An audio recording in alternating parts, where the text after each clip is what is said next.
Junkrat and Roadhog, Trash Mouse and Street Pig. Whatever you want to call them, this Australian duo sticks out like a sore thumb amongst the more technologically advanced heroes in Overwatch. This is because, while everyone else lived in a futuristic society, Junkrat and Roadhog got to live it out in Fury Road. Australia is home to one of the biggest disasters relating to Omnics in the Overwatch world. You see, after the Omnic crisis, Australia chose to give the land surrounding the Omnic factory to the Omnics, hoping to build a long-term peace accord with them.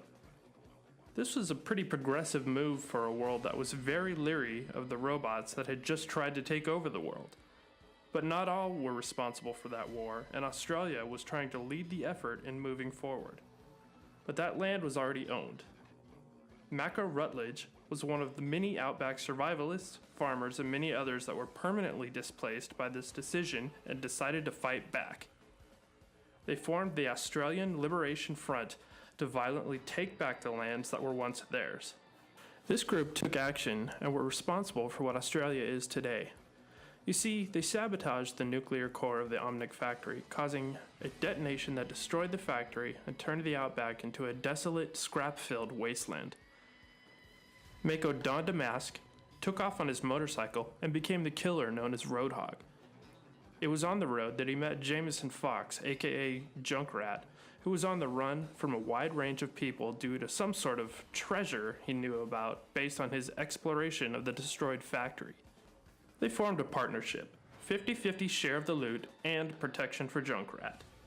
The infamous pair found themselves shacking up in a place called Junkertown, a city built from scraps of whatever people could find.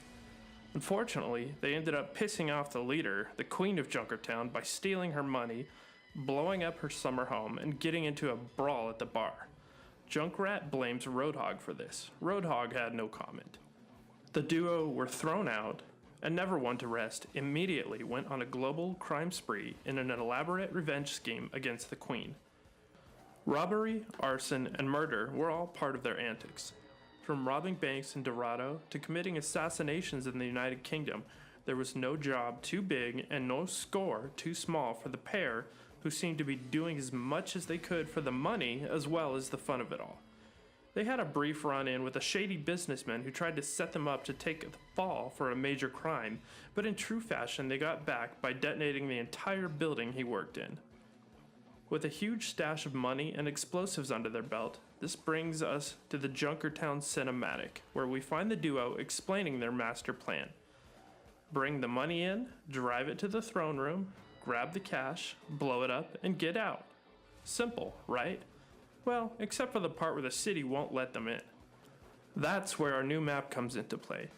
The new Junkertown payload map finds the Overwatch heroes escorting this payload of explosives and gold to the Queen's throne room to blow the whole thing up. Whether you help the insane pair in their scheme or try to stop them, exploring the Australian Mad Max-inspired town is sure to be a blast. Thank you for watching Frost Fables. And if you enjoyed my work, please check out my podcast, The Training Dummies, which can be found in the link in the description below.